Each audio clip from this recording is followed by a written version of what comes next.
Hello, I'm Jihe, and here I'm drawing one of my D&D characters and her best friend as magical girls.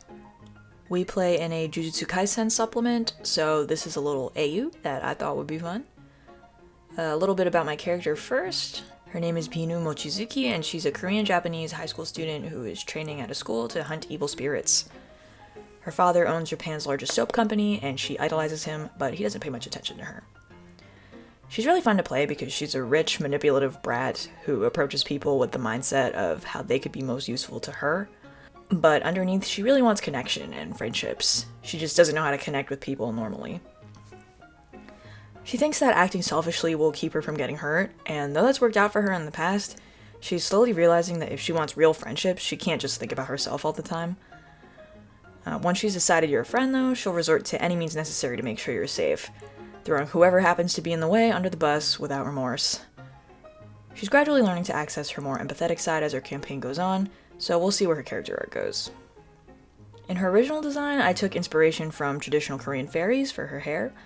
I thought her hair was already magical girl enough, since it literally comes from magical girls. So I looked at Sailor Moon and Pretty Cure mostly for design reference.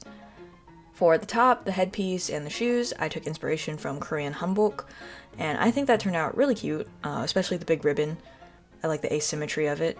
Binu's name means soap in Korean, and that there rat is her Shikigami sidekick, Remy, who is a rat spirit that foams soap at the mouth and wears tiny hats. It was funny because when we were level 1, Remy was one of our hardest hitters, actually.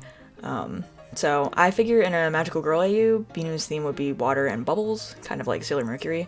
It also worked out because Binu is the brains of the group, like Sailor Mercury, and also has another Shikigami sidekick that is literally a mass of water, named Stacy Sebastian Nemo, or Social Security Number, as we call him sometimes. My DM allowed me to make a combo move where Stacy and Remy work together to make a radiant damage washing machine to aggressively wash our enemies, so that's been really fun to use. From the bubble theme, that's also where I got the idea for the pearls lining the sleeves and the outer skirt. Design-wise, I also took some inspiration from Sailor Mars, who was my favorite Sailor Scout as a kid. Like Sailor Mars, Binu also uses magic talismans that are basically spell scrolls, so I added one of those that has her name on it. Why not? Originally, I was going to do boots, but I decided to do heels like Sailor Mars has. And for the heart motifs, I made them a little shiny, as if they're like glassy, like bubbles. They honestly don't fit her personality at all, but I thought it fit the magical girl vibe. Maybe they can symbolize that she has a fragile glass heart on the inside, no matter how hard she tries to hide it. Sure, we'll pretend I thought of that before I did the drawing. After I finished Binu, I drew my sister's character, Taibo Koibuchi, who is Binu's best friend from middle school, but they had a falling out after they crushed on the same girl, Ressa Yoshida, who is another player in our party. Things have kind of settled now with Ressa and Taibo dating NPCs, and Binu crushing on a different NPC who would probably be hard-pressed to like her back, but it made for a really funny party dynamic in the early days where Binu was really mean to Taibo, and when Ressa asked her why, she wouldn't say because she didn't want to admit that she had a crush on Ressa. The NPC Binu has a crush on now is named Asuka, and they first met in the tournament between their schools in which Asuka made a force field bubble around one of Binu's teammates, and Binu commanded Stacy to engulf Asuka and batter her against her own force field to kill two birds with one stone. So Asuka was being swirled around in a sentient blob of water full of lobsters and other sea creatures, was drowning, and was also being slammed into her own shield. Binu bought Asuka a fancy fruit basket after the tournament to make amends, but that's probably not enough to overcome that first impression.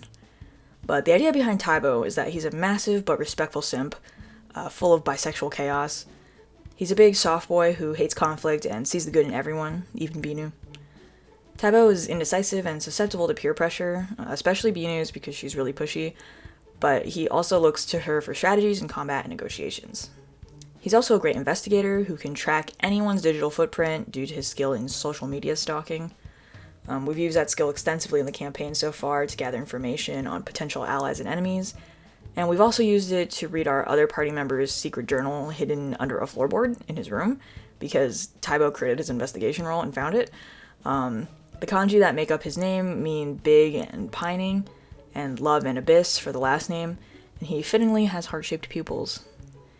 My sister made this hilarious fake Am I the Asshole Reddit post that explains in more detail the conflict between Taibo and Binu, if you'd like to see that. For Taibo's magical girl design, I decided to go with a more kimono-like look to kind of match the hanbok-like look I went with for Binu. I looked up some modern fusion kimono for inspiration, and also looked at geisha in training. I took a similar approach basing Taibo's top, skirt, shoes, and headpieces on kimono, though I did not want to draw fabric that intricate, so I just went with a simple sakura petal design because of the association with romance. I also added the heart motifs to add some cohesion between their outfits. And his hair is also really hard to draw, because Alex designs hair that is really hard for me to draw. She says it's a result of drawing Deku for years.